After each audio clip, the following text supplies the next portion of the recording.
Hi guys, welcome back sa panibagong video tutorial natin. So, ituturo ko sa inyo kung paano hindi kayo mabablock, anti-blocking sa TNT. Tuturo ko sa inyo guys na tips, na tricks para hindi kagad dumami yung gamit nyong data sa VPN. Okay? So, unang step natin, wala tayong gagamitin na VPN ngayon. Ituturo ko lang sa inyo yung tricks o tips paano hindi kayo kagad mablock, okay? Sa TNT at Smart. Lalo na pag gagamit kayo ng slow DNS. So first step, punta tayo dito sa SIM setting. Punta tayo sa data use. So kung TNT kayo, siguro meron din namang sa ibang device na ganito. So TNT kayo, punta tayo sa reject data. So dito guys, yung mga hindi nyo ginagamit na apps, pwede nyo siyang i-X.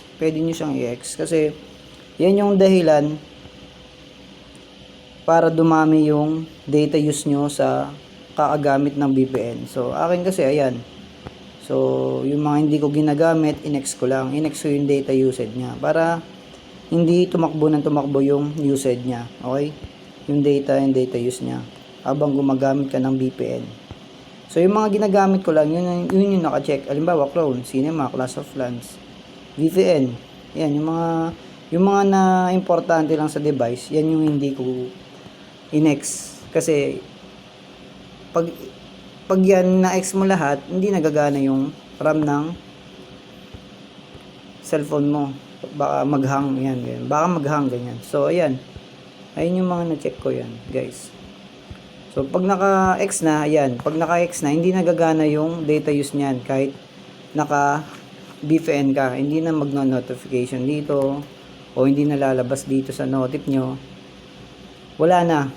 Para makaiwas lang kayo sa blocking, sa anti-blocking. Okay guys? So, yun lang yung tips ko, yung tricks ko. Timo yung TNT ko. So, 531 use pa lang MB. So, hindi siya lumalaki kasi naka-X yung mga hindi ko ginagamit. So, halimbawa, notes, hindi mo ginagamit.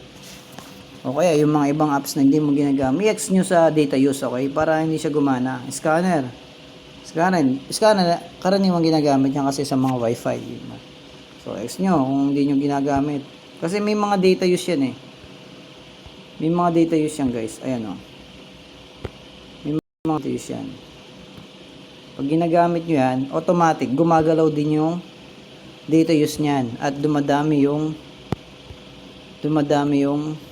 gamit nyo usage today. Halimbawa, nagbi-VPN kayo, slow DNS.